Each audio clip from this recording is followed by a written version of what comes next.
नमस्कार नमस्कार, मेरा नाम है राजीव कुमार ओझा, JNARKB, और मैं हूं उस वक्त एडवोकेट प्रदीप नंबियार जी के साथ। प्रदीप जी नमस्कार। नमस्कार सर, नमस्कार। और प्रदीप जी और मैं कहाँ हैं? दोनों नेशन नाउ पर। और नेशन नाउ हमेशा हमेशा आपके साथ ही रहेगा। आप सब लोगों को जय हिंद, जय महाराष्ट्र, जय भवानी, जय शिवाजी, वंदे मातरम। वंदे मातरम। भारत माता की जय, जय हिंद। जय Hind. To all our viewers in China, ni hao. To all our viewers in Japan, konnichiwa. Pradeep ji. Bariyako Jambo to our viewers in East Africa, South Africa, the continent of Africa, wherever they speak Swahili. And that's a lot of people. That's a whole lot of people, by the way. And we keep repeating, sir, that Chinese, our latest followers, they are in huge numbers. The Chinese. amazing, amazingly, and this is in spite of the fact that YouTube is not allowed in China, as far as I know. But I think they manage. Yes. They managed to see it on some other gadget or something or the other.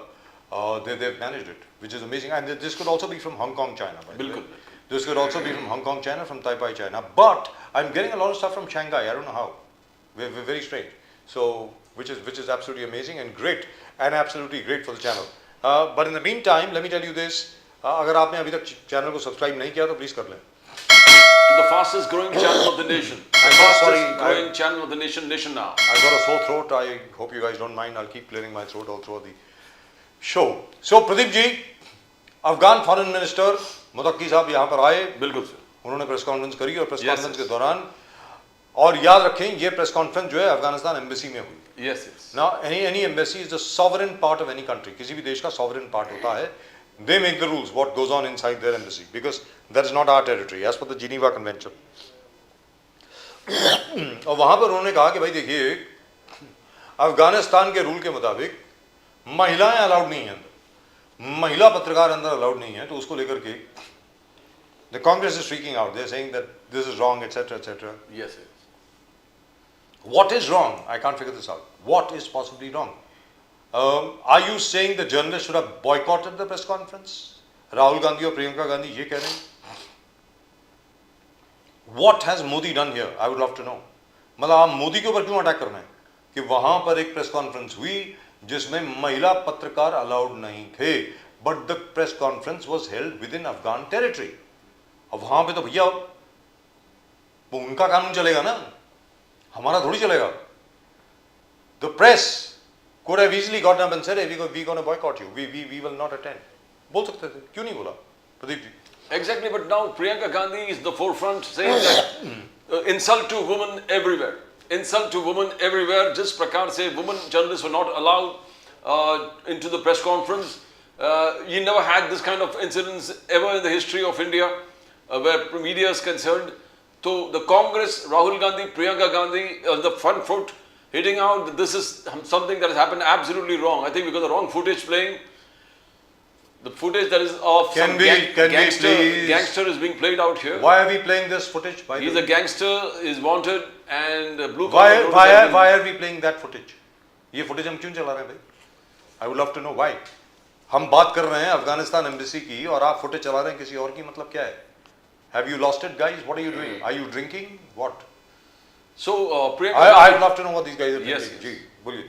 Priyanka Gandhi has taken strong exception to that. Congress has taken strong exception to that. This is an insult to women. We're talking about empowering women here.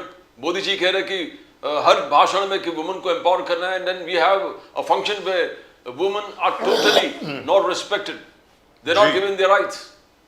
So Congress has taken it very seriously, and they're saying this is not done in India. ये हो ही नहीं सकता. And जो हुआ वो गलत हुआ. कहने का मतलब ये हुआ कि सबको तकलीफ हो रही है कि because the Pakistanis and आप सही बोल रहे हैं सर. और पाकिस्तानी और अफगानिस्तानियों के बीच में भी टेंशन चल रही है, तो कांग्रेस को बड़ी तकलीफ हो रही है कि जो अफगानी हैं जो पाकिस्तान के खिलाफ हैं अभी वो हमारे साथ क्यों हैं, मतलब ये तकलीफ हो रही है. मतलब मेरी समझ के बाद Pakistan and Congress laugh together and cry together. जो बीजेपी का आरोप है कि अरे भाई वो जो प्रेस कॉन्फ्रेंस है उसकी फुटेज दिखाइए ना, आप लोग क्या कर रहे हैं? आप उसकी फुटेज होगी आपके पास, है आपके पास, क्यों नहीं दिखा रहे भाई? Let's go straight across to our guest. I don't know what's happening today as far as our PCR is concerned. God knows what they are up to. Yes, ये दिखा दे. ये भाई जयशंकर साहब और वो हैं मुतक्की साहब, लेकिन जो प्रेस कॉन्फ्रेंस हुई थी वो दिखाइए, बड़ी मेहरबानी होगी. Can we go across to our guest please? We've got, I think, a wonderful guest today. Can we go to those guests please? Thank you so much. Everybody is here. Everybody. Avirul Malik Saab, how are you sir? Dr. Saab, कैसे हैं? नमस्कार, आपकी आवाज नहीं आ रही doctor साहब। Sir आपने mute पे किया हुआ है शायद, बोलिए। डॉक्टर अविरल मलिक, आपका फोन म्यूट पर है सर, अनम्यूट कीजिए ना। No sound. Why can't I hear Dr. Aviral Malik? Will someone tell me please? Doctor Aviral Malik की जरा साउंड की प्रॉब्लम जरा सॉल्व करेंगे प्लीज, बड़ी मेहरबानी होगी अगर कोई मुझे सुन रहा है तो। Doctor Malik, can you hear me sir? अच्छा, they've taken doctor Malik off only, ये भी बढ़िया है। राकेश प्रजापति साहब नमस्कार। प्रजापति साहब नमस्कार। नमस्कार सर, नमस्कार। नमस्कार सर, जय हिंद जय हिंद, जबरदस्त। I love the background he's got. You know, look at that background. Yes. Look at that orange thing. Because जबरदस्त। Because ऐसे लग रहा है कि राकेश प्रजापति साहब किसी बीजेपी के ऑफिस में बैठे हैं, लेकिन एक्चुअली समाजवादी पार्टी से but all the same. Doctor Dhone, great pleasure to have you with us sir. कैसे हैं सर? Wonderful wonderful. नमस्कार। नमस्कार Dhoni sir. Sahib has become a hit among the viewers. Well, like we love to hear Dhoni Sahib speak with the. अरे ढोने साहब और राकेश प्रजापति साहब दोनों। Yes, yes, yes. और राकेश प्रजापति साहब की क्या है कि वो तो मतलब उनका तो ये है कि माशाल्लाह वो तो कहते हैं कि साहब प्रजापति साहब जो पिछड़ों के बारे में जो बात करते हैं और कोई बात नहीं कर सकता वैसे, विद फैक्ट्स विद फिगर्स। और जिस तरीके से प्रोफेसर प्रजापति बताते हैं कि किस तरीके से रिजर्वेशन की वजह से भी धोखा हो रहा है, और तो और छोड़िए अभी तक जितनी रिजर्वेशन दी है उसमें भी धोखा हो रहा है। अरे यार कहां कहां धोखा करोगे यार। प्रजापति साहब आप ये बताएं, अभी को सिचुएशन इंप्रूव हुई है कि नहीं, कि अभी भी वैसी की वैसी? अरे अब्दुल मलिक जी को बुला दीजिए, क्योंकि उनसे जरा एक क्वेश्चन पूछना है मुझे। वो आ रहे हैं सर, आ रहे हैं बस उनका ऑडियो प्रॉब्लम सॉल्व कर रहे हैं। Aviral Malik, Abdul. बिहार का जो है चुनाव घोषित हो गया है जी जी और 6 नवंबर और 11 नवंबर को चुनाव होना है जी। तो प्रदीप जी, देखिए सीधी सी बात यह है कि जिस तरीके से अब तो हमारे यहाँ उत्तर प्रदेश में जाति के नाम पर जो कार्यक्रम है वही बंद कर दिए गए हैं। और मैं तो ये कहूंगा जाति एक ऐसी जो व्यवस्था है वो बंद व्यवस्था है, बंद वर्ग है, जिसमें आदमी एक बार जन्म ले लेता है उसके बाद कभी भी उससे निकल नहीं पाता। ये डेट इट ट्रूथ, ये सबसे बड़ी सच्चाई है, चाहे कुछ कर ले। अगर किसी व्यक्ति ने जिस जाति में जन्म ले लिया वो उसी जाति में रहेगा। वही जाति व्यवस्था अगर बंद करनी है तो सबसे पहले जो कास्ट सर्टिफिकेट है वो बंद होने चाहिए, तहसील में ये कार्य बंद हो जाना चाहिए। लेकिन जिस प्रकार से बहुत सारी जिन्हें हम मोस्ट बैकवर्ड क्लास कहते हैं, आजकल बिहार की राजनीति ईबीसी के अराउंड चल रही है। ईबीसी के चाहे वो कोई भी पार्टी सही, चाहे कांग्रेस पार्टी सही, चाहे राष्ट्रीय जनता दल सही, यहाँ तक कि भाजपा भी अब कुछ थोड़ी बहुत बात करने लगी है। तो ईबीसी जो है इस समय पर सभी ईबीसी जो है हर जगह ईबीसी जो है पूरी तरीके से सक्रिय हो चुका है। और ये ईबीसी क्या है? ईबीसी का मतलब वहां बिहार में एक्सट्रीमली बैकवर्ड क्लास कहा गया है और उत्तर प्रदेश में उसे एमबीसी कहा जाता है, मोस्ट बैकवर्ड क्लास कहा जाता है। कुछ जातियां ऐसी हैं जिन्हें बैकवर्ड में होते हुए भी, पिछड़े वर्ग में होते हुए भी, जो पिछड़े वर्ग का 27% आरक्षण उत्तर प्रदेश और बिहार में लागू था, उसका फायदा नहीं मिल पाया। आज भी कई प्रदेश ऐसे हैं राजीव जी। अभी एक प्रदेश है मध्य प्रदेश, वहां भूचाल आया हुआ है। इसलिए आया हुआ है कि वहां के जो मुख्यमंत्री हैं मोहन यादव, उन्होंने अभी बस इतना कह दिया था कि मैं मुख्यमंत्री रहते हुए 27% ओबीसी को आरक्षण लागू करने का कार्य करूंगा। जैसे ये बात कही, वहां पर लोगों को मिर्ची लग गई और वहां पर लोग जो है सड़कों पर उतर आए कि मोहन यादव को मुख्यमंत्री पद से हटाइए। आखिर कौन लोग हैं वो? कौन लोग होंगे? वही लोग होंगे ना जो सामंतवादी और मनवादी व्यवस्था में विश्वास रखते होंगे। मैं तो सीधा ये कहता हूं, अगर किसी भी व्यक्ति को जो मेन स्ट्रीम में नहीं था, मेन स्ट्रीम में नहीं आ पाया, अगर उस मेन स्ट्रीम में लाने के लिए आरक्षण दिया गया तो ये क्या गलत काम था? भाई पहले जो है ना शिक्षा का अधिकार था, ना संपत्ति रखने का अधिकार था। हजारों साल तक नहीं, 5000 साल पिछड़ों को, शोषितों को, दलितों को, यहाँ तक कि महिलाओं को शिक्षा से वंचित रखा गया।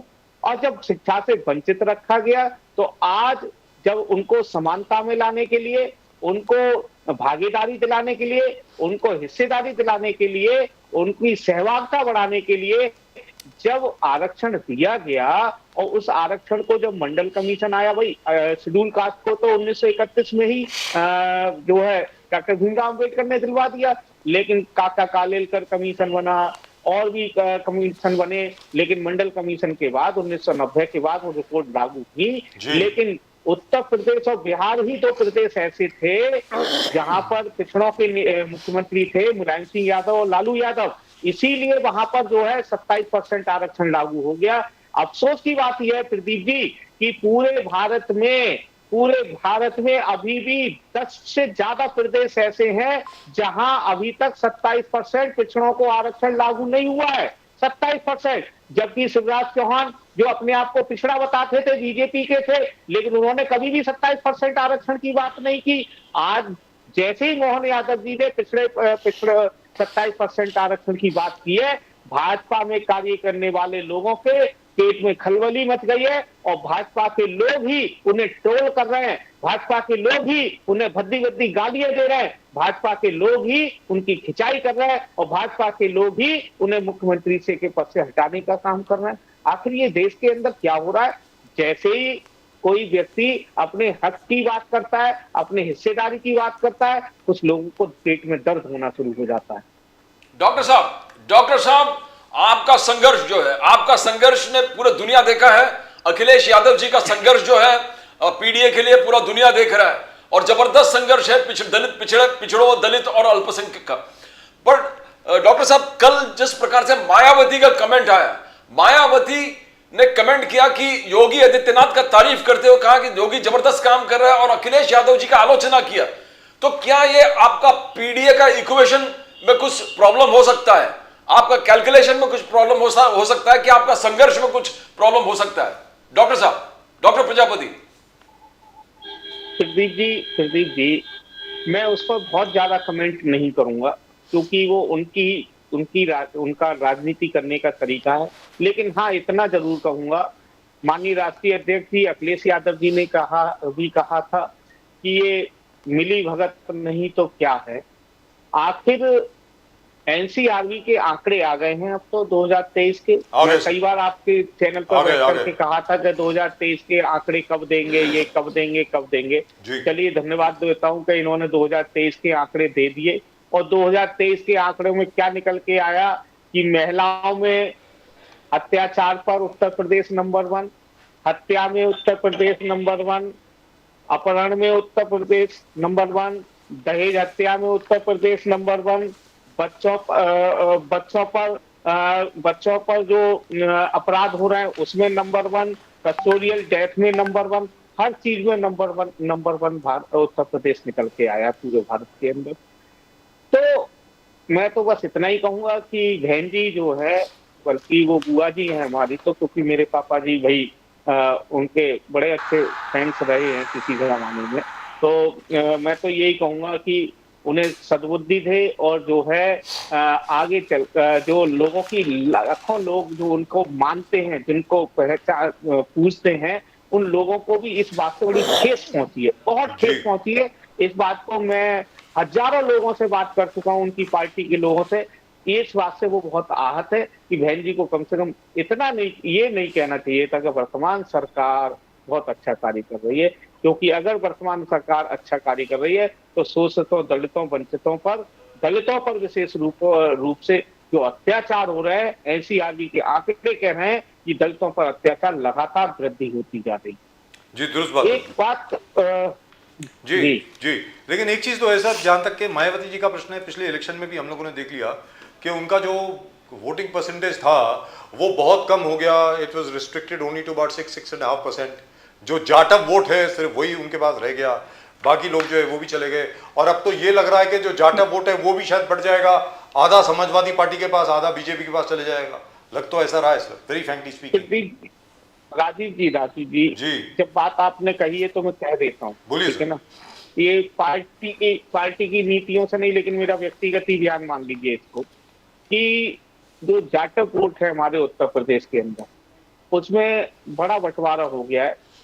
उसमें थोड़ा हिस्सा बहन जी के पास है, थोड़ा हिस्सा चंद्रशेखर रावत जी के पास भी है, और जो भी संविधान और आरक्षण की लड़ाई को जानने वाले लोग हैं, वैचारिक लोग हैं, डॉक्टर भीमराव अंबेडकर में आस्था रखते हैं, कांसीराम जी में आस्था रखते हैं, वो सारा का सारा वोट आज समाजवादी पार्टी के साथ है, क्योंकि जानते हैं वो लोग कि अगर भाजपा का कोई भी मुकाबला उत्तर प्रदेश के अंदर कर रहा है, जो संविधान को बचाने के लिए, डॉक्टर भीमराव अंबेडकर के विचारों को बचाने के लिए, मानवर कांसीराम जी के विचारों को बचाने के लिए अगर कोई पार्टी काम कर रही है, तो मात्र एक पार्टी है, समाजवादी पार्टी। इसलिए बहुत बड़ा हिस्सा जो है आज समाजवादी पार्टी के साथ लगातार जुड़ रहा है, और इसीलिए ये रैली आयोजित की गई। जी दुरुस्त बात है। Let me go across to doctor Dhone. Doctor Dhone साहब, राहुल गांधी जी जो हैं वो माशाल्लाह आप कह रहे हैं कि भाई वो जो अफगान फॉरेन मिनिस्टर जो आए थे यहाँ पे, मुतक्की साहब, उनकी प्रेस कॉन्फ्रेंस के अंदर कोई महिला अलाउड नहीं थी, तो ये तो बहुत बुरा हो गया वगैरह वगैरह वगैरह। प्रियंका गांधी जी ने भी पता नहीं क्या कुछ बोल दिया कि बहुत बुरा हो गया, how can you do this, India में कैसे हो सकता है। But sir, the press conference was held in the Afghanistan embassy. Afghanistan embassy as per the Geneva convention is a part of Afghanistan. तो वहां तो अफगानिस्तान का कानून चलेगा ना सर, हमारा कानून थोड़ी चलेगा। तो हमारे प्रेस वाले बॉयकॉट कर सकते थे उसको, कि अगर हमारी महिला पत्रकार को आप अलाउ नहीं कर रहे हैं क्योंकि अफगानिस्तान में ऐसा कानून है, तो हम लोग नहीं आएंगे। We could have done that sir, why did we do it, why do you need to. इसमें मोदी जी का क्या लेना देना है, मैं आपसे जानना चाह रहा हूं। प्रियंका जी और राहुल जी इतना बोल रहे हैं मोदी के खिलाफ कि अफगानिस्तान के मंत्री के प्रेस कॉन्फ्रेंस में की प्रेस वार्ता में महिला पत्रकारों को इजाजत नहीं दी गई। तो वो तो अगर ये प्रेस कॉन्फ्रेंस मान लीजिए पीआईबी में होती, प्रेस इंफॉर्मेशन ब्यूरो के हॉल में होती, विज्ञान भवन में होती, या किसी भारतीय संस्थान के हॉल में होती, तो मान सकते थे। ये तो अफगानिस्तान एम्बेसी में थी, that is like holding it in Kabul. अब आप बोले सर प्लीज। डॉक्टर तो जो अफगानिस्तान के जो मंत्री आए थे जी, तो उनको बुलाया था किसने, और किसकी परमिशन से आए थे इस देश में? यूनाइटेड नेशंस की। यूनाइटेड नेशन ने स्पेशल परमिशन दी थी उनको ट्रैवल करने के लिए, अदरवाइज जिनकी शक्ल आप अभी देख रहे हैं स्क्रीन के ऊपर, उनके ऊपर ट्रैवल बैन है। जी नहीं, वो ठीक है, लेकिन सर ऐसा है जी, भारत सरकार के मंत्री गए, उनको मिले जी, और भारत सरकार, पहली बात तो ये है कि इन्होंने जाहिर कर देना चाहिए भारतीय जनता पार्टी ने कि हम अभी हिंदुत्ववादी रहे नहीं। देखिए ये जो तालिबानी लोग हैं ना, ये तालिबानी लोग ऐसे हैं कि ये चाहते कि पूरे दुनिया में मुसलमानों का राज आए और इस्लाम के सिवा कोई धर्म ना रहे, ये इनकी विचारधारा है, और किसी दूसरे धर्म के बारे में इनकी भावना अच्छी नहीं है। तो ऐसे लोगों के साथ हिंदुत्ववादी पार्टी कैसे बैठ सकती है? तालिबान को आप सपोर्ट कर रहे हैं, तालिबानी नेता को आप उसका आवभगत कर रहे हैं, उसका वेलकम कर रहे हैं, अपना मिनिस्टर जा रहा है, तो ये कौन सी बात हो गई सर? ये तो बहुत बुरे लोग हैं तालिबानी। जब हमको कुछ बोलने का रहा तो हम बोलते मोदी सरकार तालिबानी सरकार है। क्यों बोलते तालिबानी? तालिबानी यानी क्या है कि ये खुद के दिल से जो चाहे वो, जैसा तुगलक था इस देश में कि अपना कभी को जो दिल में आया वो करता था, वैसे ये कट्टरपंथी लोग हैं। इनके पास कोई लॉ नहीं है और पक्के इस्लाम के हिसाब से भी ये चलने वाले लोग नहीं है।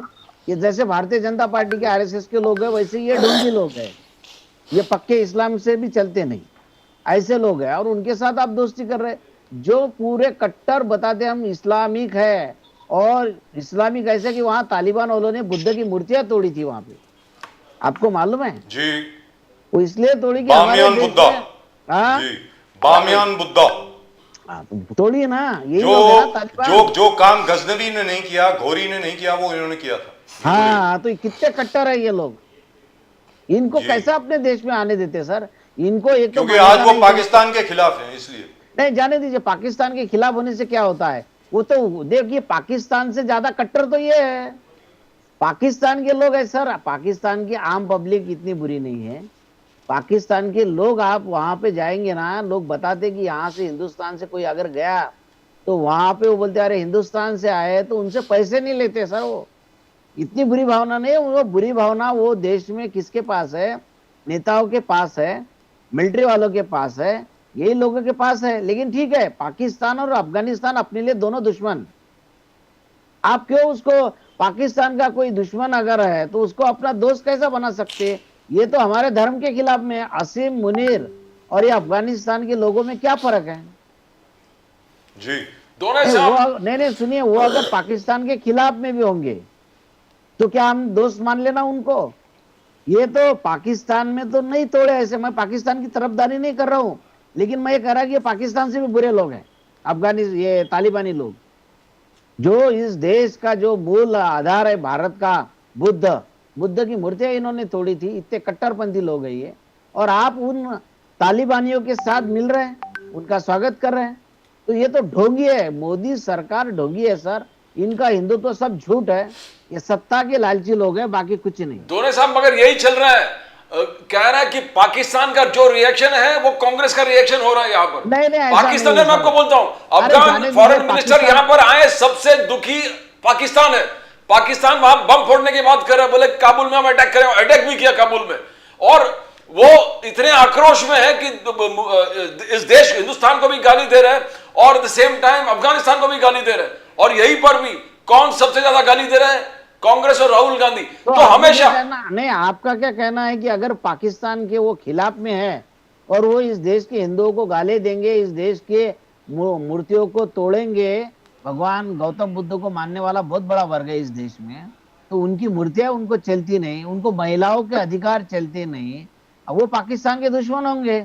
लेकिन वो हमारे धर्म के भी दुश्मन है ना, मगर तो हिंदुओं के भी दुश्मन है तालिबान के। हमेशा कांग्रेस और पाकिस्तान का रिएक्शन सेम कैसा होता है? दोनों साहब यही बीजेपी का हमेशा पाकिस्तान पे अटैक हो गया तो कांग्रेस नाराज, अब पाकिस्तान पे कुछ हमला होता तो कांग्रेस नाराज, पाकिस्तान का किस प्रकार से हमने डिप्लोमेटिक फेलियर किया तो कांग्रेस नाराज और पाकिस्तान नाराज।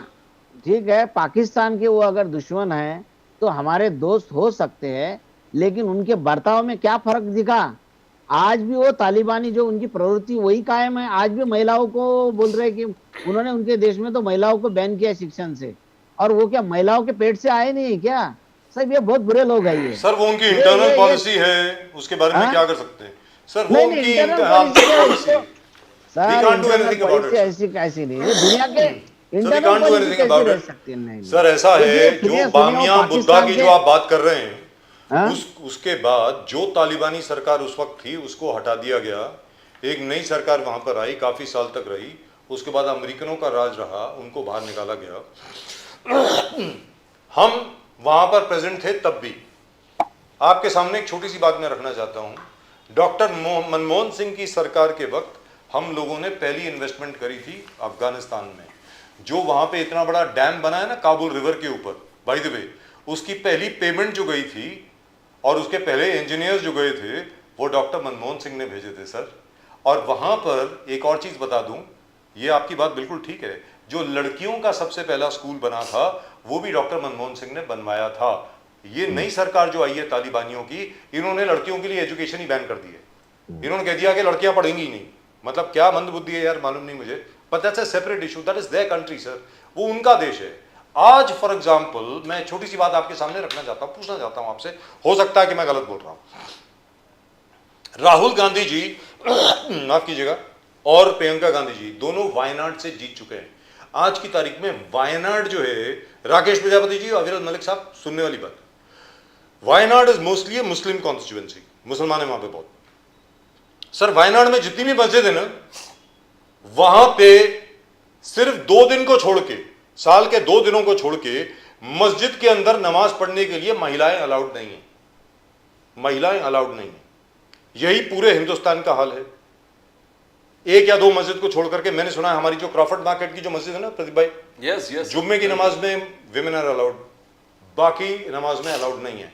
मक्का में, और मक्का में जब जाते हैं तो हज वगैरह के लिए, वहां पर होती हैं कि एक सेक्शन महिलाओं का होता है, एक सेक्शन आदमियों का होता है, लेकिन नमाज इकट्ठे पढ़ते हैं। बाकी हर मस्जिद में नमाज सेपरेटली पढ़ी जाती है। सर उसके लिए तो मैंने आज तक कभी प्रियंका गांधी जी को बोलते हुए सुना नहीं सर। कि महिलाओं को आप कैसे बैन कर सकते हैं मस्जिद में आने के लिए। कभी बोला नहीं सर। नहीं, ये बोलिए बोलिए बोलिए बोलिए सर, ये प्रेस कॉन्फ्रेंस मस्जिद में थी क्या? अफगानिस्तान के एम्बेसी में थी। वो तो नहीं, कहते नहीं, हैं, embassy वो तो की कहते बात हैं अलग कि है। अफगानिस्तान जो है वो पूरी मस्जिद है, वो तो देश नहीं, उनका है ना sir. Afghan embassy is part of Afghanistan, please understand this. Any embassy over here in the country is part of that country, we have no jurisdiction there according to the Geneva convention. अगर हमारी एम्बेसी वॉशिंगटन में है, so that is Indian territory, Indian law applies there. In the US embassy over here, American law applies here. Our law does not apply. नहीं तो ठीक है ना sir. Sir इसके बारे में मोदी सरकार का क्या कहना है? भारतीय मोदी कांग्रेस सरकार में का तो हमारे कहना है, नहीं जयशंकर साहब की स्टेटमेंट आ गई है, उन्होंने यही कहा है जो मैं आपको बोल रहा हूं कि it is in the embassy of Afghanistan, we have no jurisdiction there, हमारी जुरिस्डिक्शन नहीं है। और किसी भी जर्नलिस्ट को फोर्स नहीं किया गया वहां जाने के लिए। जिसको जाना था जाइए, जिसको नहीं जाना मत जाइए, बॉयकॉट कर लेते सब लोग। हमारे कितने पत्रकार हैं दिल्ली वाले, इतने बड़े बड़े नाम हैं, बहुत बड़े बड़े लोग हैं सर, जिनके शोज में आप सब लोग जाते हैं। Why didn't they boycott? सबको खड़े होकर बोलना चाहिए था। I personally don't agree with this, let me tell you this, किसी भी जगह पर अगर आप महिलाओं को नहीं आने देंगे, पाबंदी है, तो मैं तो उस जगह का बहिष्कार करूंगा साहब, मैं तो नहीं जाऊंगा। नहीं क्यों फिर ये क्यों गए? क्यों गए ये लोग, आप बताइए ना। नहीं, इसलिए नहीं गए पत्रकार लोग, ये सब गोदी मीडिया के पत्रकार गोदी मीडिया के पत्रकार नहीं। और वो जो उन्होंने देख नहीं सर, उन्होंने देख लिया कि अपने मोदी जी का नहीं ऐसा ही है। मोदी जी उनका स्वागत कर रहे हैं, भारतीय जनता पार्टी के लोग स्वागत कर रहे हैं, अपन ने क्यों विरोध करना, यही बात है सर, दूसरा कुछ नहीं। वो एक साक्षी जोशी है पत्रकार, उन्होंने तालिबान के खिलाफ लिखा था बहुत सर लिखा होगा सर, लिखा होगा। हाँ, तो ऐसा नहीं ऐसे मुझे माफ करिए सर, मैं इन लोगों को ज्यादा अच्छी तरह जानता नहीं हूँ, थोड़े बहुत नाम मुझे मालूम है। 1993 से मैं मुंबई में हूँ, मुंबई के किसी पत्रकार का नाम लेंगे मुझे याद रहेगा। नहीं वो ठीक है, लेकिन सर ऐसा है कि ये जो है इन्होंने हिंदुस्तान में आके प्रेस कॉन्फ्रेंस ले रहे, महिलाओं को नहीं बुलाए, तो हमने निषेध किया ना उनका। हमको डर रहे क्या कि वो मुसलमानों में शायद हो सकते हो लोकप्रिय है, लेकिन हमने कुछ देखा है कांग्रेस मैं सिर्फ इतनी बात बोल रहा हूँ सर। नहीं, कांग्रेस पार्टी ने ये सोचा है कि मुसलमान नाराज हो जाएंगे। हमने All I'm saying is it has to be even-handed. Every journalist had a right. They need not have gone there. Let's be very clear.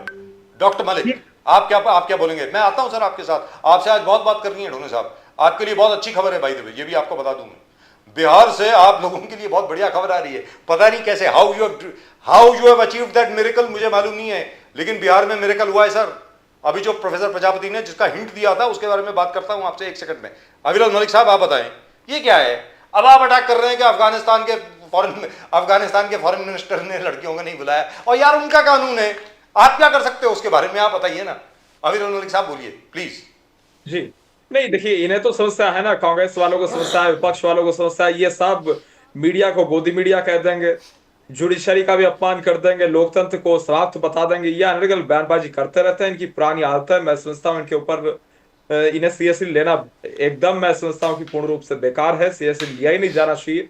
और उसके साथ साथ जहां तक विषय अफगानिस्तान का और पर्टिकुलरली इंडिया के दौरे का, और जिस प्रकार से इंडिया का दौरा हुआ, तो शहबाज शरीफ तो पूर्ण रूप से चाह रहा था कि ये इंडिया ना जाए। शहबाज शरीफ ने तो पूरा जोर लगाया, पाकिस्तान ने पूरा जोर लगाया था। करेक्ट, पाकिस्तान की विफलता है, दुरुस्त बात, पाकिस्तान को इससे बड़ा लॉस हुआ और ये पाकिस्तान के दुश्मन है, ये भी एक फैक्ट है जी। और उसके साथ साथ जहां तक विषय एक तरीके से पाकिस्तान के विरोध का, मैं समझता हूं अभी जिस प्रकार से मेरे से पूर्व वक्ता कह रहे थे कि भाई पाकिस्तान की जनता तो ठीक है, पाकिस्तानी तो ठीक है, अब वो किस प्रकार से कह रहे हैं, किस आधार पर कह रहे हैं, उस विषय में बिल्कुल नहीं जाना चाहूंगा। लेकिन जहां तक विषय पाकिस्तान का, पाकिस्तान मुल्क का निश्चित रूप से दुश्मन है। सैनिकों को जिस प्रकार से मारने का काम पाकिस्तान के द्वारा अनेकों बार किया गया, छल कपट से किया गया और उसके साथ साथ पीठ पीछे किया गया, मैं सोचता हूं ऐसे मुल्क को किसी रूप में जस्टिफिकेशन देना पूर्ण रूप से गलत है और नहीं दिया जाना चाहिए। और जहां तक विषय पाकिस्तान का, तो पाकिस्तान को हमने मुंहतोड़ जवाब दिया है और भविष्य में भी दिया जाता रहेगा।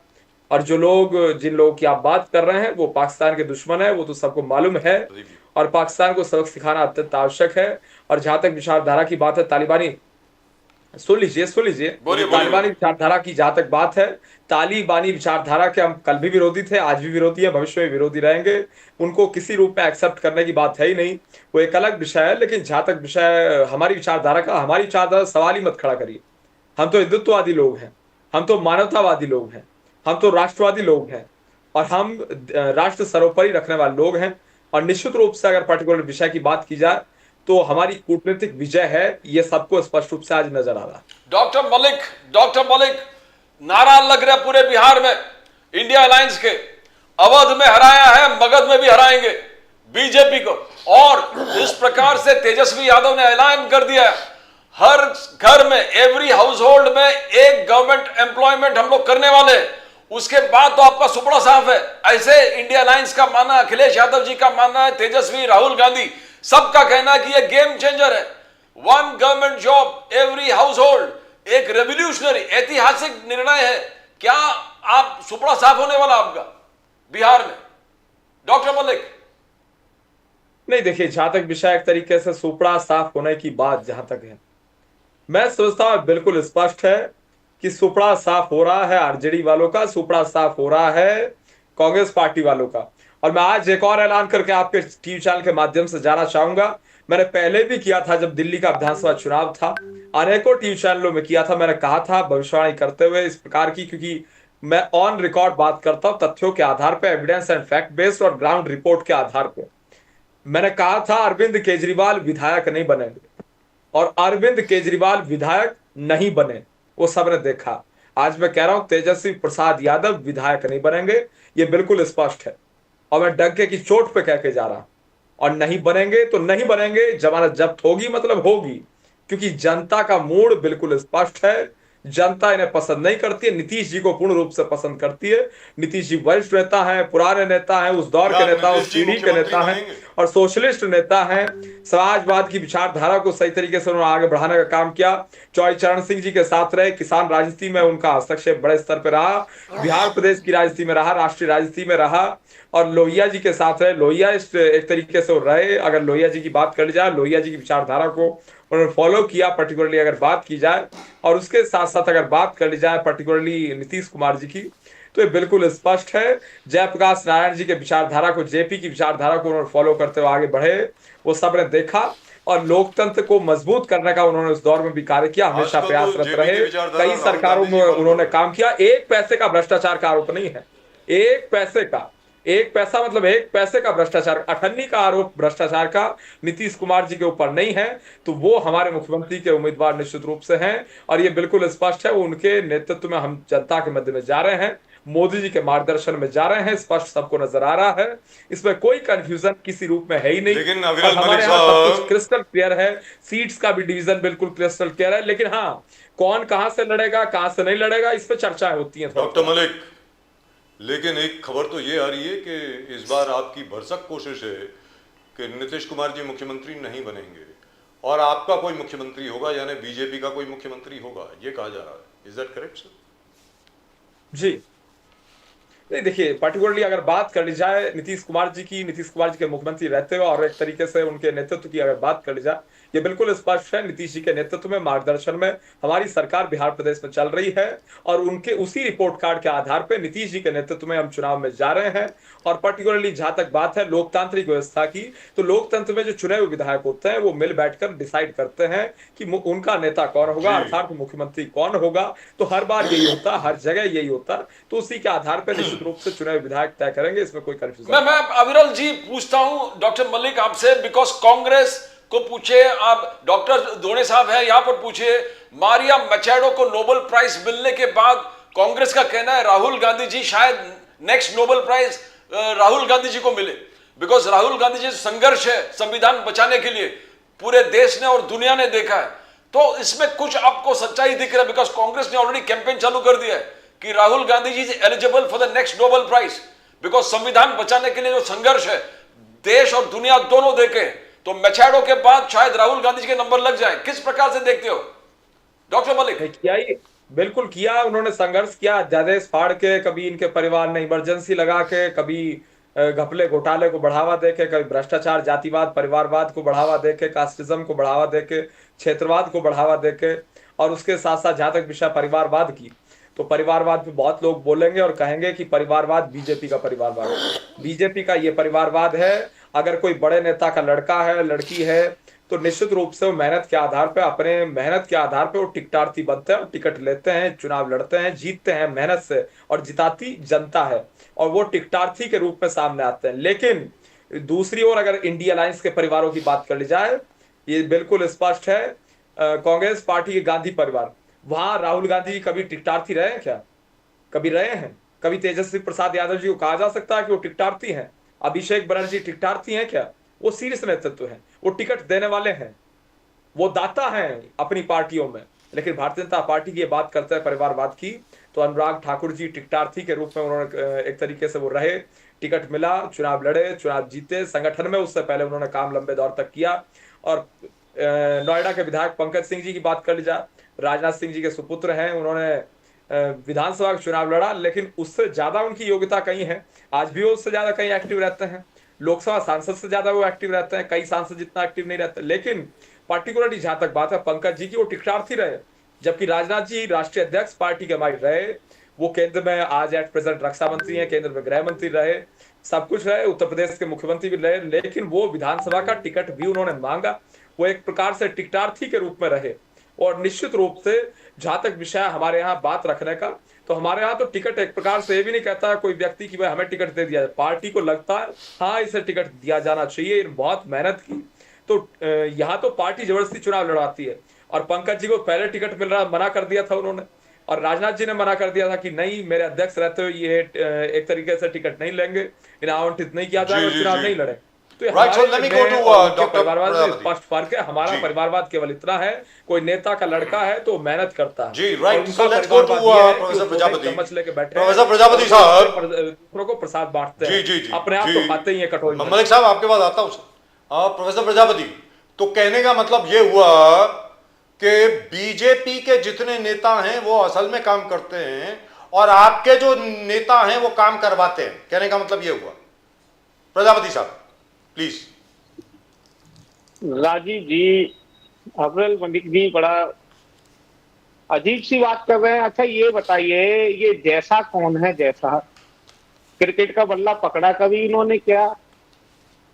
जो आज आईसीसी के प्रेसिडेंट अध्यक्ष बन गए, बीसीसीआई के प्रेसिडेंट रहे, और अच्छा ये माधवराव सिंधिया का, वो सिंधिया परिवार का भी कोई बेटा है 16-17 साल का, वो मध्य प्रदेश का एसोसिएशन का भी शायद अध्यक्ष बन गया जी। और राजवीर सिंह का भी नाम शायद सुना होगा, संदीप सिंह का भी नाम सुना होगा।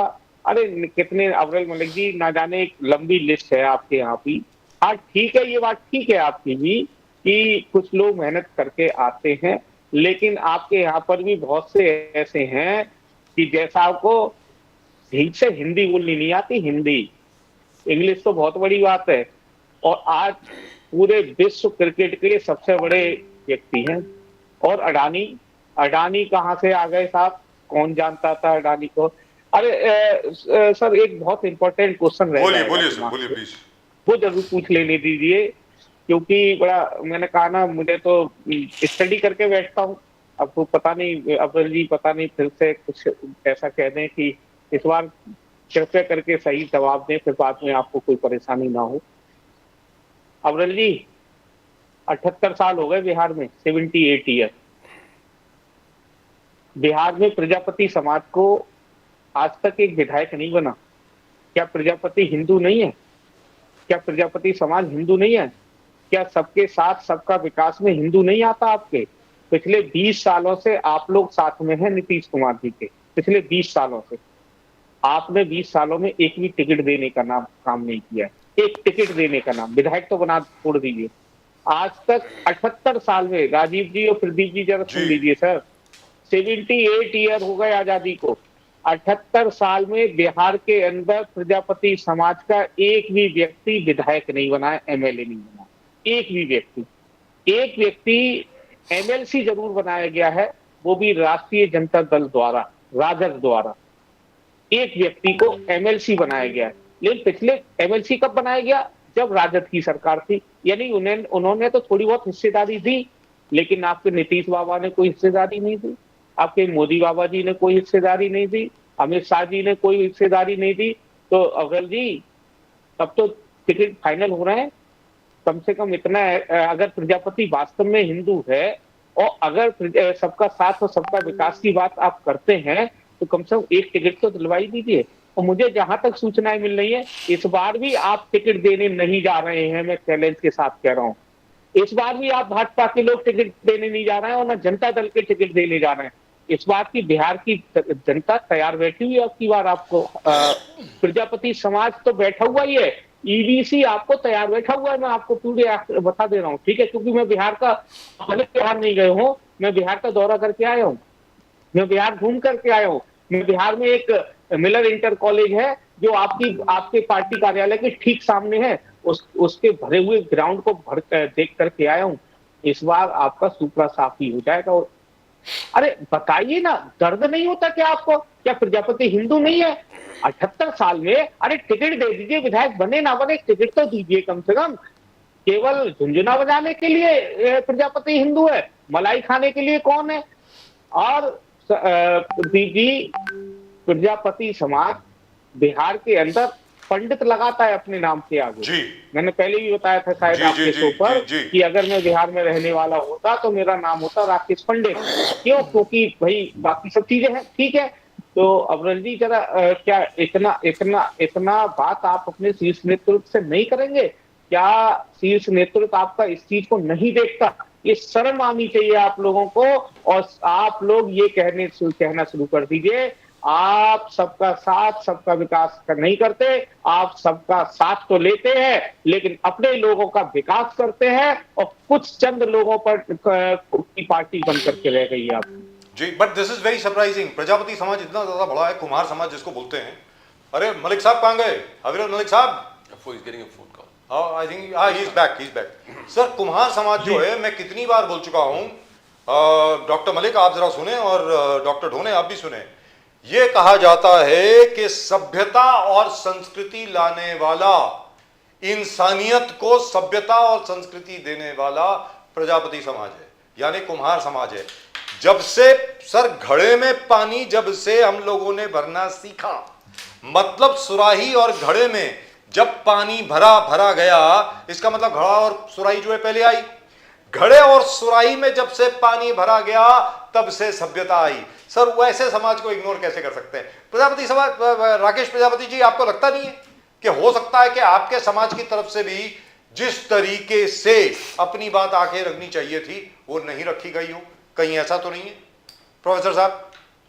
नहीं जी राजीव जी, बिल्कुल मैं स्वीकार करता हूं कि कुछ चीजें, चूंकि देखिए मैं पहले ही कहता हूं, ये समाज सीधा समाज है, शिक्षा से वंचित रहा क्योंकि मिट्टी के काम में लगाए रखा, क्योंकि उसे केवल ये लगता था कि मिट्टी के काम से ही भला हो जाएगा जी। लोगों की आवश्यकताओं की पूर्ति करता रहा, लोगों के घर बनाते रहा, लोगों को भौतिक सुख सुविधाएं दिलाता रहा, लोगों के हाथ है ना, हाथ को छोड़ करके बर्तन प्रोवाइड कराने वाला अगर कोई व्यक्ति है तो वो प्रजापति समाज है। पहले हाथ पर रख करके खाते थे या पत्ते पर रख करके खाते थे, बाद में जो या पानी ऐसे ही पीते थे। अगर कुल्हड़ देने का काम किसी ने किया तो प्रजापति समाज ने किया। हाँ, लेकिन मैंने कहा ना सर, अफजल जी इस बात समझ लीजिए, मैं आपको चैलेंज दे रहा हूं। अगर बिहार में प्रजापति समाज को टिकट नहीं मिला, भारतीय जनता पार्टी और जनता दल यूनाइटेड से, तो पूरा बिहार का प्रजापति समाज आपके विरोध में वोट डालने का काम इस बार करेगा।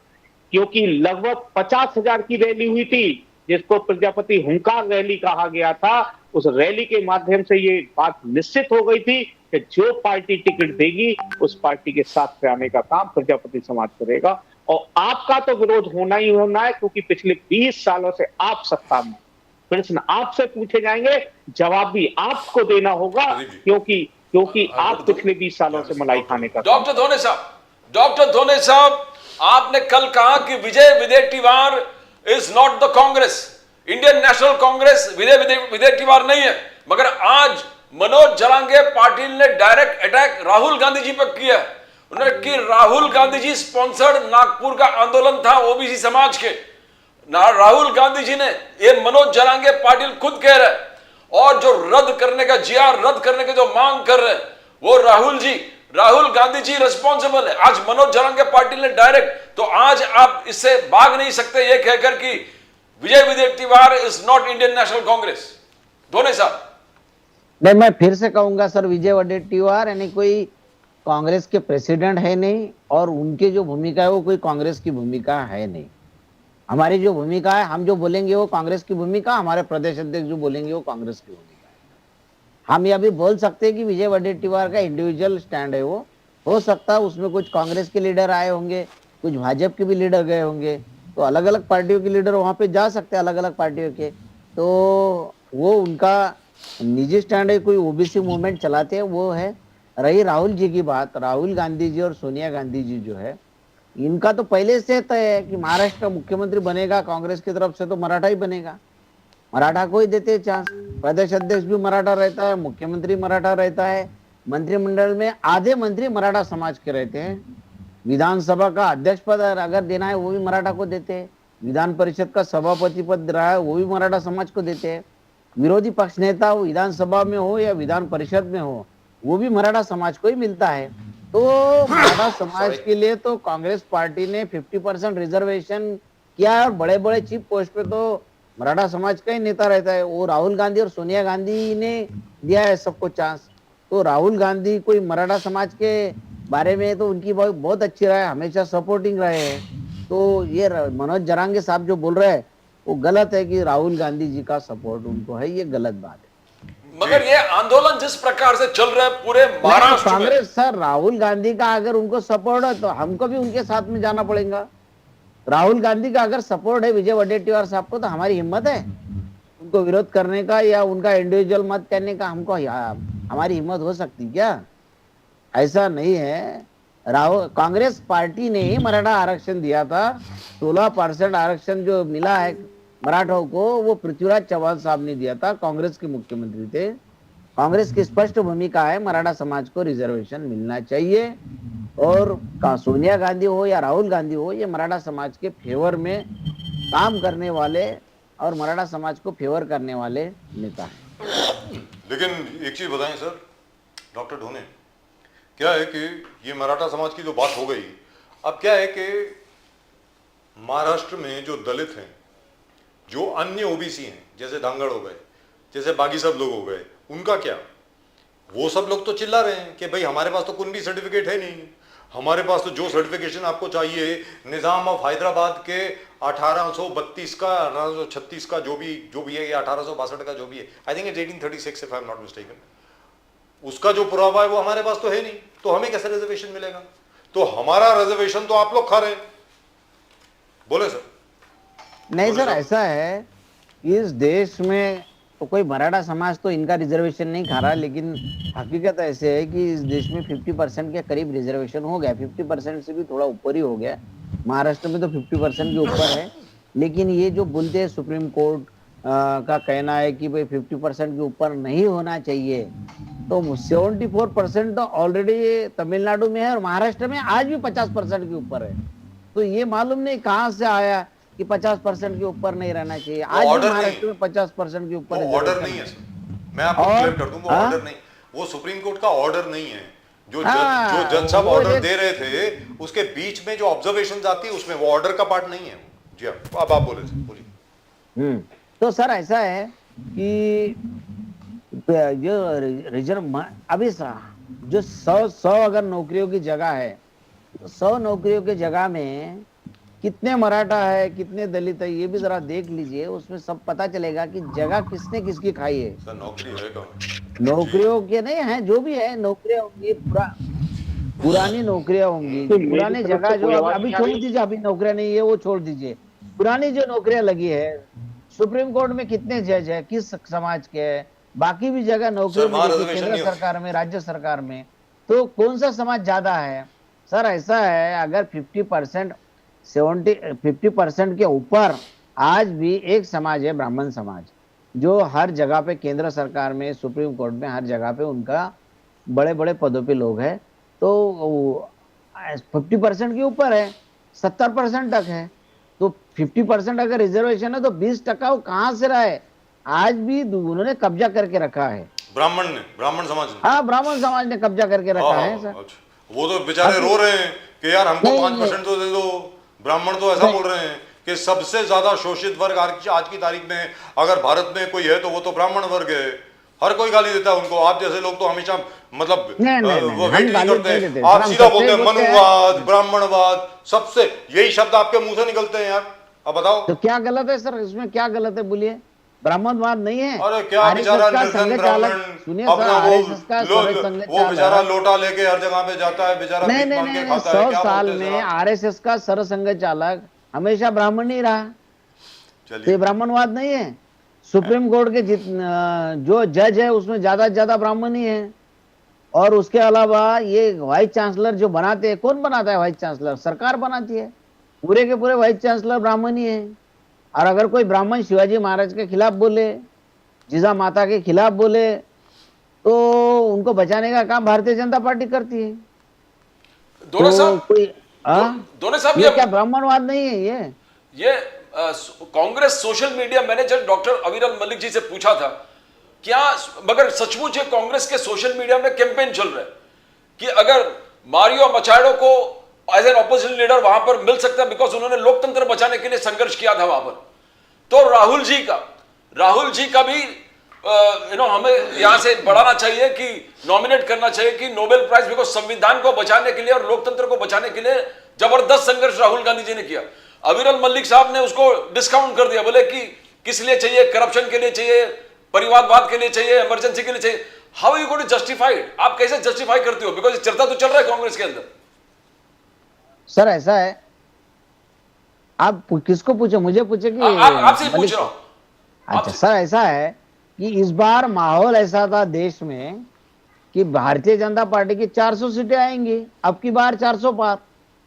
वो राहुल गांधी थे जिन्होंने संविधान की बात की, भारत जोड़ो यात्रा निकाली और हिंदुस्तान के लोगों को बोला कि संविधान खतरे में है।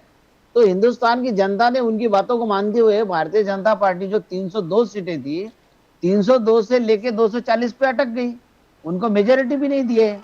आज भारतीय जनता पार्टी की खुद की सरकार नहीं है देश में।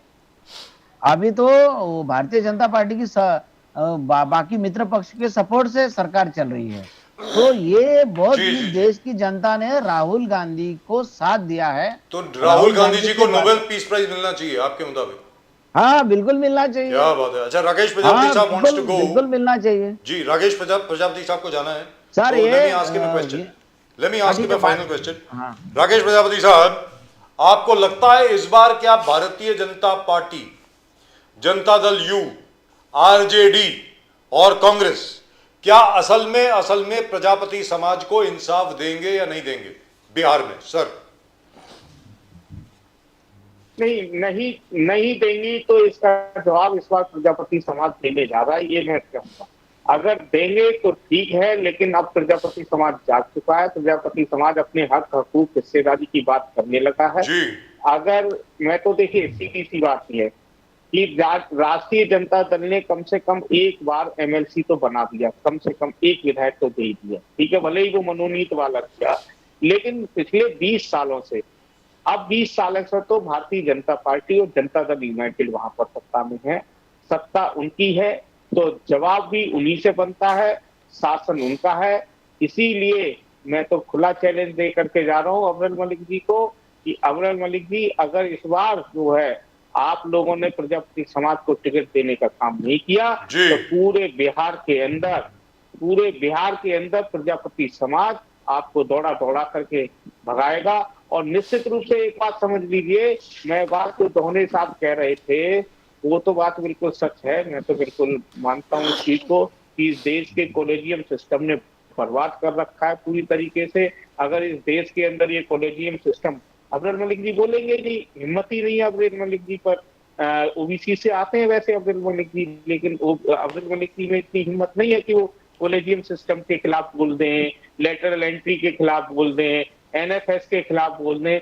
प्रदीप जी, राजीव जी, निवेदन एक दिन ये भी है कि एक बार इस पर डिबेट जरूर करा दीजिए और किसी ओबीसी के ही भाजपा के प्रवक्ता को बिठाइए, कम से कम ये भी तो बताएं क्या कॉलेजियम सिस्टम बढ़िया है, लेटरल एंट्री बढ़िया है, और जो है आपका एनएफएस बहुत बढ़िया चीज है।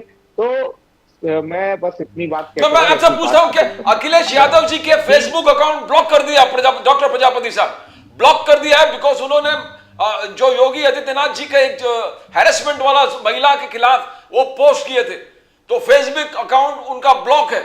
तो आने वाले 2027 तक ऐसे बहुत सारे हादसे आपसे होने वाला, क्या आप मान के चल रहे हैं अखिलेश यादव जी का जो ब्लॉक किया है फेसबुक अकाउंट? जी प्रदीप जी, देखिए सुन लीजिए, जिस तरीके से भारतीय जनता पार्टी अलोकतांत्रिक रूप से देश के अंदर अघोषित तानाशाही लेकर के आ रही है, अघोषित तानाशाही कहूंगा मैं इसे, घोषित तो नहीं कर रहे हैं लेकिन अघोषित तानाशाही इसके देश के अंदर आ चुकी है, लेकिन लोग इन्हें जवाब देने के लिए तैयार बैठे हुए हैं। राष्ट्रीय अध्यक्ष अखिलेश यादव जी लगातार सोशल मीडिया के माध्यम से पिछड़ों के, दलितों की, मजलूमों की, महिलाओं की, आदिवासियों की, युवाओं की, किसानों की आवाज को उठाने का काम लगातार करते हैं।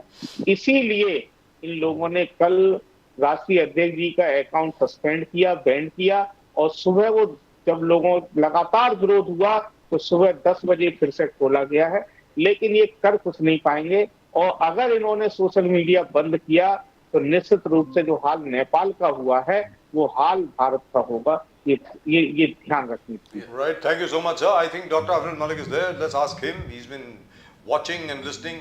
Aviral Malik साहब, आप ये बताइए सर कि आपके खिलाफ ना जाने क्या क्या आरोप लग रहे हैं आज की तारीख में, जैसे ब्राह्मणवाद, बहुत ज़्यादा ब्राह्मण हैं एक एक पोस्ट में, अपर कास्ट जो है शुरू से रहा है सर, ऐसी बात नहीं है। क्या है कि जहाँ जहाँ पर फॉर एग्जांपल रिजर्वेशन नहीं है, जैसे जजेस हो गए, कोलिजियम सिस्टम है वहाँ पे, कोलिजियम सिस्टम की वजह से, एंड बाय द वे अगर किसी ने ये ढोने साहब सुनने वाली बात है, डॉक्टर ढोने सुनने वाली बात है, अगर किसी ने कोलिजियम सिस्टम के खिलाफ एक्चुअली कुछ काम किया तो अरुण जेटली ने किया। He brought in a new law which was thrown out by the Supreme court ने बाहर कर दिया उसको। उन्होंने कहा कि भाई जैसे अमेरिका में सिस्टम है, ईच जज has to be confirm by a parliamentary committee. America में सिस्टम है, हर जज की कॉन्फर्मेशन होती है by a united committee of Congress and the Senate, House of Representatives और कांग्रेसमैन दोनों मिल करके ये उसको कंफर्म करते हैं, उसके साथ मतलब सवाल जवाब होता है। यहाँ पे जजेस are not willing to be question. So doctor Malik, I think that's being a bit unfair. What do you think sir? Doctor Malik बोलिए सर। जी नहीं, देखिए जहां तक विषय एक तरीके से कॉलेजियम का, और जिस तरीके से डॉक्टर राकेश प्रजापति जी यहाँ बैठे थे और आरोप लगाने का काम कर रहे थे, मैं सोचता हूँ हमारा बिल्कुल स्पष्ट मानना है, जुडिशरी को मजबूत करना, जुडिशरी को सुरक्षित संरक्षित करना, जुडिशरी पूर्ण रूप से मजबूत हो इसकी चिंता करना निश्चित रूप से हम डंके की चोट पे करते हैं, इसमें कोई कंफ्यूजन नहीं है। और उसके साथ साथ जहां तक विषय एक तरीके से न्यायिक प्रणाली का, तो न्यायिक प्रणाली में पूर्ण रूप से किस प्रकार से फ्री एंड फेयर हो, पूर्ण रूप से हम निश्चित ही इसकी। जी बोलिए सर। आवाज जी मेरी आवाज आ रही है? अब आ रही है सर, अब आ रही है, बहुत अच्छी आ रही है। जी बिल्कुल। देखिए जहां तक विषय एक तरीके से जुडिशरी का, तो निश्चित रूप से जुडिशरी किस प्रकार से फ्री एंड फेयर हो, मजबूत हो, इसकी हमने चिंता की है। और साथ साथ जहां तक विषय पर्टिकुलरली कॉलेजियम सिस्टम का, ये बिल्कुल स्पष्ट है, जो भी संशोधन होने चाहिए, जो भी एक तरीके से अमेंडमेंट्स कानून में होने चाहिए, वो निश्चित रूप से समय समय पे कर दिए जाते हैं, रिफॉर्म्स किए जाते हैं। जुडिशियल रिफॉर्म्स की भी हमारी सरकार चिंता करती है, और पूर्ण रूप से मोदी जी के नेतृत्व में और कानून मंत्री अर्जुना मेघवाल जी के नेतृत्व में कानून मंत्रालय बखूबी पूर्ण रूप से चल रहा है। जुडिशरी आज के समय मजबूत है, और निश्चित ही जो भी आवश्यक होता है परिवर्तन वो किया जाता है, और परिवर्तन संसार का नियम है। लेकिन ये कहा जा रहा है आप डर गए थे सर, लास्ट टाइम आप लोग डर गए थे। आप बहुत अच्छा कानून लेकर के आए, कानूनी विशेषज्ञों में बहुत लोग थे, उसमें कांग्रेस के भी काफी दिग्गज लोग थे जिनकी वजह से कानून बनाया गया। तो उसके बाद आप लोग डर गए कि सुप्रीम कोर्ट की ऑपोजिशन की वजह से डॉक्टर अविरल मलिक आपने वो लॉ पुश नहीं किया, जबकि आप कर सकते थे। लेकिन इट इज एब्सोल्युटली ट्रू कि कोलिजियम सिस्टम में क्या होता है सर कि जस्ट अबाउट एनीबडी गेट्स इन, सीधी बात है। जैसे यहाँ बॉम्बे में भी एक हम सबकी बड़ी अच्छी मित्र हैं, तो she used to appear on our show also. What is the name? Sathe, what is the name? Aarti Sathe. Aarti Sathe ji को जब जज बनाया गया तो बहुत ऑपोजिशन हुई, ये क्या हो गया वगैरह वगैरह वगैरह। मेरा ये कहना है सर कि मतलब there has to be some transparency ना, कि किस तरीके से किसको जज बनाया जा रहा है, क्या हो रहा है वगैरह वगैरह। यहाँ पे तो कुछ मालूम नहीं पड़ता। कॉलेजियम सिस्टम है, it's a very close system. जजेस आपस में तय कर लेते हैं किसको और जज बनाना है, किसको नहीं बनाना। नोबडी कैन क्वेश्चन देम, कोई उनसे बात नहीं कर सकता। अगर कोई बात करे तो सीधा कंटेम्प्ट ऑफ कोर्ट है, जेल जाइए। अविरल मलिक साहब, now I know for a fact that when he was law minister, Arun Jaitley साहब did try to fight against that system. तो आपको लगता नहीं है ऐसा कुछ होना चाहिए सर? एक बार कांग्रेस से बात तो करके देखिए, बाकी सब लोगों से बात तो करके देखिए, ऑपोजिशन से, कि भाई ये क्या है, आप सब लोग इसमें हाथ बटाइए। What do we do? क्या लगता नहीं है आपको सब पार्टीज को आकर के देखना चाहिए? Because this is the dictatorship of the unelected. The Supreme Court consist of जजेस who are not elected, let's be very clear, and they are running the country. आखिर में every law has to be looked at by the Supreme Court. Parliament ने पास भी किया हो, Supreme Court can stop it. क्या लगता है सर आपको? अविरल मलिक साहब बताइए, आप लॉयर हैं, बोलिए सर। नहीं, बिल्कुल निश्चित रूप से मैं सोचता हूँ जो आपकी दलील है, जो आपके विचार है, इसमें कोई कंफ्यूजन नहीं है। और उसके साथ साथ जहां तक विषय पर्टिकुलरली एक तरीके से सुप्रीम कोर्ट ऑफ इंडिया का, हाई कोर्ट्स का, डिस्ट्रिक्ट कोर्ट्स का, निश्चित ही हम सम्मान करते हैं जुडिशरी का, लेकिन राय रखने का, विचार रखने का, विचार प्रकट करने का मैं सोचता पूर्ण रूप से सबको अधिकार है। सवाल खड़े करने का भी अधिकार है। जहां तक जायज है वो निश्चित रूप से एक तरीके से सवाल पूछे जा सकते हैं। वो right to freedom of speech पूर्ण रूप से मैं सोचता हूँ है। और उसके साथ साथ जहां तक विषय लोकतांत्रिक देश है ये, और जहां तक आपने आरती साठे जी की बात की और अन्य लोगों की अगर बात कर ली जाए, मैं सोचता हूँ देखिए वो उनका लीगल करियर है, लीगल करियर रहा, पर्टिकुलरली वो सबको मालूम है, बिल्कुल स्पष्ट है। लेकिन जहां तक विषय समाज में कार्य करने का, वो भी उनके द्वारा किया गया पर्टिकुलरली। और उसके साथ साथ जहां तक विषय है एक तरीके से विवाद खड़ा करने का, तो कांग्रेस वाले और इस प्रकार से जो विवाद खड़ा, जी लोकतंत्र, डिक्टेटरशिप, अविरल मलिक जी, डिक्टेटरशिप, जैसे दोने साहब ने कहा, इट्स नॉट लोकतंत्र, टोकतंत्र हो गया, डिक्टेटरशिप। जैसे अखिलेश यादव जी के फेसबुक आपने ब्लॉक कर दिया, उन्होंने एक ऐसी चीज को हाईलाइट कर दिया अपने फेसबुक में जो गलत था। आप राहुल गांधी जब कहते हैं कि दलितों पर अत्याचार होकर रायबरेली दलित को मार डाला, वो पूरे दुनिया ने देखा। जब राहुल गांधी जी कह रहे कि minorities are living under fear, specially in UP में, तो दिख रहा है, पूरे देश को दिख रहा है किस प्रकार से आई लव मोहम्मद के कैंपेन में लाठी बरसाए गए। तो एक के बाद एक, जब चीफ जस्टिस के ऊपर जूते फेंके गए, तो जूता चीफ जस्टिस पर नहीं था, लोकतंत्र पर था, कॉन्स्टिट्यूशन पर था। तो सब जगह से अटैक हो रहा है। Aviral Malik ji, are we moving towards a totalitarian state? Democracy क्या खत्म हो गया? जी नहीं, देखिए पिछले साल शायद, हाँ बिल्कुल, अक्टूबर के महीने में मेरा खुद का पर्सनल फेसबुक अकाउंट, लगभग 6.25 लाख फॉलोअर्स का अकाउंट सस्पेंड कर दिया गया था, रिकवर नहीं हो पाया। तो मैं क्या कहने लगूं, और बिना गलती हुआ था, जब भी कोई ऐसी स्पेसिफिक गलती, कोई रीजन पर्टिकुलरली नहीं था, तो मैं क्या कहने लगूं कि भाई लोकतंत्र समाप्त हो गया। और पर्टिकुलरली जहां तक विषय फेसबुक का, वो फेसबुक की पॉलिसी है, मेटा की अपनी पॉलिसी है, उसका लोकतंत्र से कोई कनेक्शन नहीं है। और ये पूर्ण रूप से बेवकूफाना दलील जो दे रहे हैं समाजवादी पार्टी के लोग, मैं सोचता हूँ बड़ी हास्यास्पद है कि फेसबुक को लोकतंत्र से जोड़ दे रहे हैं, सोशल मीडिया को लोकतंत्र से जोड़ दे रहे हैं। और व्हाट्सएप की अगर बात कर ली जाए, वो मीटा के कंट्रोल में है। और पर्टिकुलरली व्हाट्सएप की जहां तक बात है, तो व्हाट्सएप सबके बैन हो रहे हैं, ज्यादातर बैन हो रहे हैं, बड़ी परसेंटेज में बैन हो रहे हैं। तो उसको क्या लोकतंत्र से जोड़ देंगे? मैं सोचता हूँ पूर्ण रूप से ये चीज तो कम से कम गलत है। और जहां तक विषय है, जो गलत पोस्ट उनके द्वारा की गई, उसके कारण वो फेसबुक अकाउंट सस्पेंड हुआ। इसमें तो पर्टिकुलर स्पेसिफिक रीजन भी आ रहा है। और उसके साथ साथ जहां तक विषय सरकार का कोई लेना देना अखिलेश जी के फेसबुक अकाउंट से कुछ भी नहीं है। और ना उनके इतने खास कोई मैं सोचता हूँ फॉलोअर हैं कि भाई केंद्र सरकार को उनके फेसबुक को देखना पड़ेगा। ये गजब की बात है। 8.5 मिलियन उनके फॉलोअर्स हैं। वैसे भी लाइक और रीपोस्ट उनका कोई करना नहीं चाहता, कमेंट वगैरह भी करता नहीं, हमने भी खूब देखा हुआ है। लेकिन हाँ, वो कह सकते हैं अपनी प्रशंसा में बड़े स्तर पे आ रहा है। मैं समझता हूँ बहुत से उनके सांसद हैं जो खुद कमेंट नहीं करते उनके अकाउंट में जाके, तो अब उन लोगों को भी कम से कम बता देना चाहिए, एक विप तो कम से कम जारी कर देना चाहिए, एक कानून बना देना चाहिए है कि भाई सारे सांसद, विधायक, जनप्रतिनिधि कम से कम कमेंट करें, लाइक करें और रीपोस्ट करें या रीट्वीट करें। ये चीज इन्हें सोशल मीडिया बना देनी चाहिए। लेकिन मैं समझता हूँ बड़ी ये हास्यास्पद चीज है कि इतने बड़े नेता होने के बावजूद ऐसी बात वो लोग कर रहे हैं कि भाई वो लोकतंत्र समाप्त हो रहा है और बीजेपी ने इनका फेसबुक रोक दिया। ये बड़ी हास्यास्पद है। मैं इस आधार पे तो मैं कह सकता हूँ मेरा जो फेसबुक रोका गया, फेसबुक सस्पेंड किया गया था, वो पूर्ण रूप से उसके लिए कांग्रेस पार्टी दोषी है। तो इसके पीछे मैं समझता हूं इस प्रकार की अगर बात की जाएगी इलॉजिकल होगा पूर्ण रूप से। और मेरा व्हाट्सएप अकाउंट बहुत से सस्पेंड किए गए। क्या कहूं मैं कि गांधी परिवार, कांग्रेस पार्टी या लालू फैमिली या अखिलेश जी की फैमिली, समाजवादी पार्टी, इनके कारण सस्पेंड हो गए।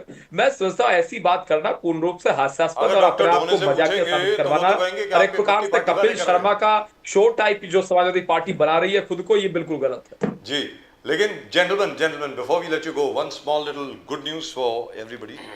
एक तो नंबर एक, डॉक्टर ढोने बिहार में, भले ही अविरल मलिक साहब मेरे से एग्री नहीं करेंगे, लेकिन राहुल गांधी जी की जो छवि है बहुत बढ़िया हुई है, बहुत ज़बरदस्त सपोर्ट उनको मिल रहा है।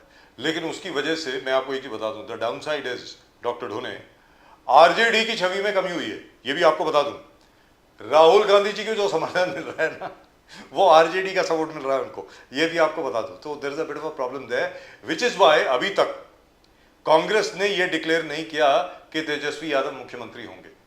That has happened, but Rahul Gandhi is gain, there is no doubt about it. Sir, ये खबर जो है ये दब गई, आनी चाहिए थी। अभी यूके के प्राइम मिनिस्टर केयर स्टारमर साहब यहां पर थे, मुंबई में थे।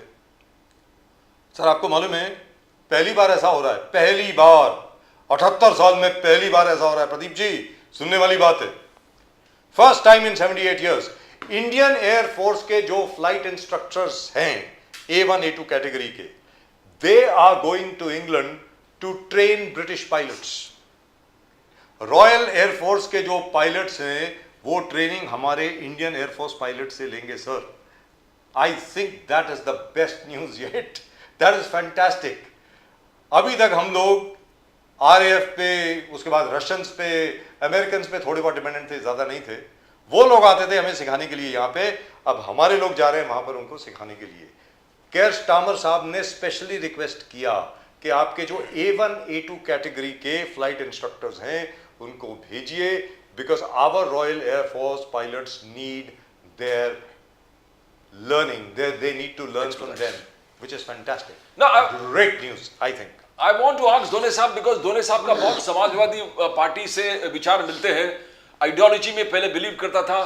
काशीराम जी से आप मिले थे दोने साहब, आपका इंटरेस्ट था उनके पॉलिसीज में, आइडियोलॉजीज में, मगर कल जो मायावती जी ने कहा कि Yogi Adityanath is preferable more than Akhilesh Yadav, तो आप किस प्रकार से देखते हो ये पीडीए जो अखिलेश यादव जी झंडा लेके जा रहे थे, क्या उसमें समस्या होगा, प्रॉब्लम होगा? Mayawati has a big status, I mean vote share भी अच्छा है, किस प्रकार से देखते हो दोनों साहब? आपने बहुत करीब से देखा है इन लोगों को।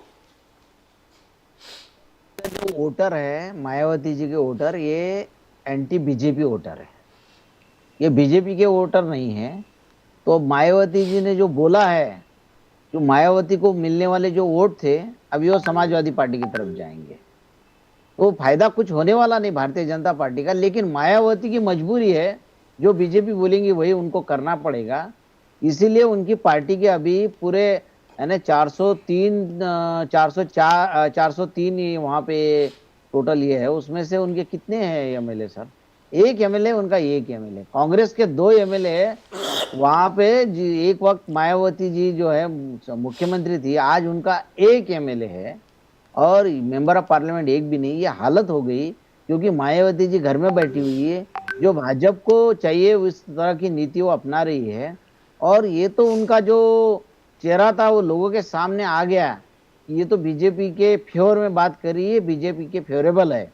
तो उनका जो वोट शेयर है वो इस बार घटेगा, और जो और भी घटेगा, हाँ और भी घटेगा, घटेगा, पक्का घटेगा। क्योंकि वो देखिए, वो जो वोटर है उनके, वो एंटी बीजेपी वोटर जी, वो उनको कभी कभी वो हिंदुत्ववादी करके, वो एंड टाइम पे एंटी मुस्लिम करके हिंदुत्ववादी उनको बना के भारतीय जनता पार्टी वोट ले लेती है। हुआ है ऐसा, मुलायम सिंह जी ने कहा था कि यादव यादव ना रहा, हिंदू बन गया था, इसीलिए समाजवादी पार्टी हारी। तो आपको पता है बागपत में क्या हुआ था, जो अजित सिंह के PA थे, सत्यपाल सिंह थे ना, बॉम्बे के कमिश्नर साहब। हाँ, बॉम्बे में रहते हैं सत्यपाल सिंह। हाँ, सत्यपाल वो सत्यपाल सिंह। अजित सिंह के पीए थे कभी, आपको पता है? मालूम है सर, उनके साले भी थे, हाँ, ब्रदर तो इन लॉ उनको थे। उनको हराया, अजित सिंह को उन्होंने हरा दिया। उन्होंने सत्यपाल सिंह जी ने हराया, करेक्ट। हाँ, तो ये वो क्यों, वो तो जाट समाज बोले तो क्या आता है। हमारे बड़े अच्छे मित्र थे सर। और अविरल जी भी वहीं से है, शायद वहीं से है, बागपत से ही हैं डॉक्टर अविरल मलिक। मलिक जी वहीं से है। धोने अरे साहब। अब वो कहाँ सर, ये तो अब आपने पिछले बार बताए थे, चले गए थे कि सत्यपाल मलिक साहब के Yes. ये ग्रैंडसन है सर, ये पोते हैं उनके। हाँ, ग्रैंड सन है, तो कहाँ भटक गए सर आप इधर। उनके विचार कितने, हम तो यूट्यूब पे उनके कई भाषण सुनते हैं, पूरा देश उनको चाहता है, वो हीरो है देश के। तो सर लिखिए ना फिर, हाँ? भारत रत्न के लिए लिखिए ना, क्यों नहीं लिख रहे? हाँ, लिखेंगे, बिल्कुल लिखेंगे। कब लिखेंगे सर? भारत आज रत्न ही मिलना लिखिए। चाहिए, कल ही लिखते हैं सब। अभी उनको बाकी भारत सब रत्न मिलना आपके चाहिए, अकोला सही के में जितने मिलना भी चाहिए। कांग्रेस के लोग हैं उनको भी बोलिए लिखने के लिए। नहीं, हम पक्का बोलेंगे सर। देखिए, वो बहुत देशभक्त इंसान थे। देखो, पार्टी से भी बड़ा देश रहता है, जी, और इसका उदाहरण सत्यपाल मलिक साहब है। एब्सोल्युटली। उन्होंने राज्यपाल पद पे रहते हुए विरोध किया, ये उनके देशभक्ति की भावना थी, और कोई पद के लालची नहीं सर थे। बोथ हस्बैंड एंड वाइफ दोनों, हाँ, बिल्कुल डॉक्टर बिल्कुल, हम तो सत्यपाल सलाम मलिक करते हैं और सर उनकी उनको। वाइफ डॉक्टर इकबाल मलिक, दोनों फैंटास्टिक, हाँ। Both of them. सर देशभक्ति में उनका कोई हाथ नहीं पकड़ सकता, दोनों नहीं, मियां बीवी पक्का का। सर, बिल्कुल बिल्कुल। उनकी जो धर्म पत्नी है, उन्होंने कितना काम किया सर। मैं तो अगर एक बार बोलना शुरू कर दूंगा तो 3-4 घंटे लग जाएंगे मुझे, मैं बोलना बंद नहीं करूंगा। I really studied with her and what she is done, fantastic, absolutely. Very unfortunately उनका नाम जरा रह जाता है कभी कभी, लोग उनको याद नहीं करते इतना। लेकिन सत्यपाल जी तो हैं ही, सत्यपाल जी क्या करें। But we are very proud of you doctor Aviral Malik, जो आप कर रहे हैं फैंटास्टिक। इस काम को नहीं जारी सर, रखें। सर हम प्राउड उन पे इसलिए कर सकते हैं कि उनके ग्रैंडसन है वो, जी। इसलिए प्राउड कर सकते हैं। भाजपा में काम कर रहे हैं इसलिए प्राउड नहीं कर सकते। ना, बट डॉक्टर मलिक, जो डॉक्टर धोने साहब ने कहा कि सत्यपाल सिंह जिस प्रकार से जीता अगेंस्ट अजित सिंह, ये थोड़ा आप डिस्क्राइब करो, बिकॉज आप भागपत से हैं। डॉक्टर धोने के एनालिसिस सही है क्या?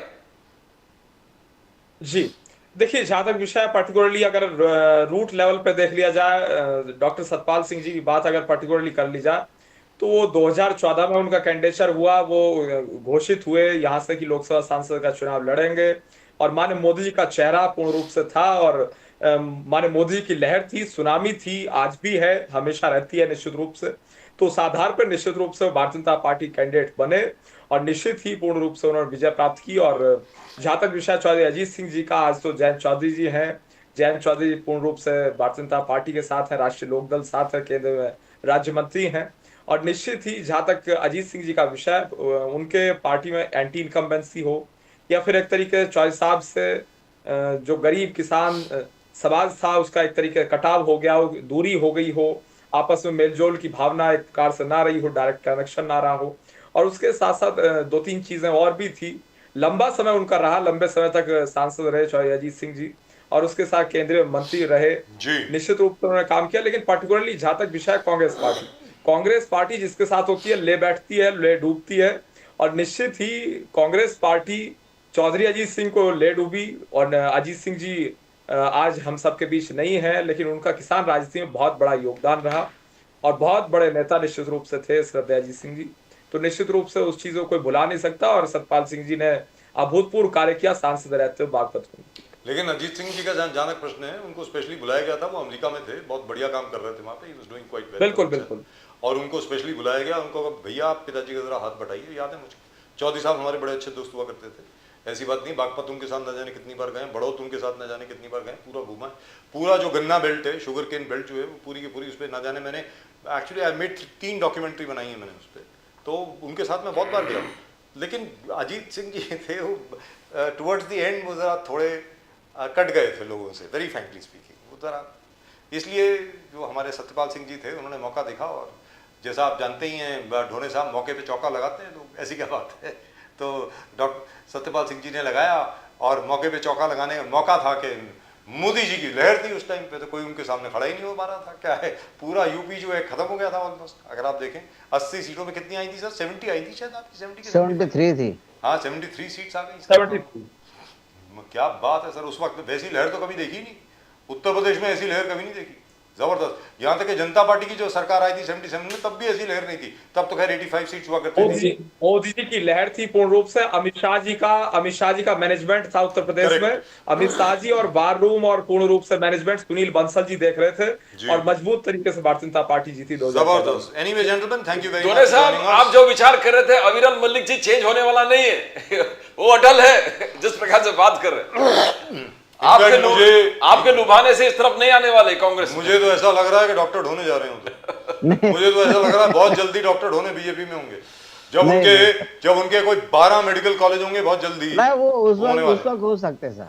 मैं बोल रहा हूँ आपको सर, होने वाला है। उस वक्त नहीं, उस वक्त जब हम फंसेंगे, करप्शन करेंगे, तो फिर क्या बोलते हैं, वॉशिंग मशीन ही है ना भारतीय जनता पार्टी, तो उसमें चले जाएंगे करप्शन होने के बाद में। तो ऐसे कोई चांस नहीं है। हम तो ईमानदारी से रहना चाहते हैं, तो इसलिए भाजपा में जाने का कोई सवाल सर आप समाज सेवा करेंगे सर, उसको आप ईमानदारी कहें, जो मर्जी करें। हाँ वैसे ही है सर जी। Thank you so much gentleman, thank you so much. It's been a great pleasure. बहुत धन्यवाद as always. Thank you very much Aviral Malik साहब। Doctor Dhone, great pleasure. Doctor Dhone, you become a hit with our viewers. हमारे viewers में तो आप hit हो गए सर, माशाल्लाह, जबरदस्त। Thank you very much sir. Thank you. नमस्कार। Well, that's just about it as far as tonight's show is concerned. From both Pradeep ji and myself, आप लोग हमारे साथ रहे, इसके लिए आपका बहुत बहुत धन्यवाद। इसी तरह अपना समर्थन बनाए रखें। As far as we are concerned, we'll of course be back, but all I'm saying is earlier we had this lovely show with Dhanup Jalota साहब, उसको भी जरा ज़रूर देखें। जो उन्होंने कहा कि भाई जो बॉलीवुड है उसने इतनी ज़बरदस्त फिल्में बनाई हैं, तो आपको फिर भी स्पेशली पुलिस डिपार्टमेंट का आपको मजाक उड़ाने का मतलब क्या मतलब हुआ आपको? मतलब ये कोई मतलब बनता नहीं है। मेरा भी ऐसा मानना है, कोई मतलब नहीं बनता है, इसका मतलब क्या है। And from both Pradeep ji and myself, आप सब लोगों को नमस्कार। जय हिंद, जय महाराष्ट्र, जय भवानी, जय शिवाजी, वंदे मातरम। वंदे मातरम। और अगर आपने अभी तक चैनल को सब्सक्राइब नहीं किया है तो प्लीज सब्सक्राइब करें। Do subscribe to the channel. The fastest growing channel of the nation. Subscribe. Click on that icon to subscribe to the fastest growing channel of the nation, Nation Now. Nation Now, and you'll get the fastest updates that you can ever get anywhere. और आप सब लोगों को भारत माता की जय, जय हिंद। जय हिंद।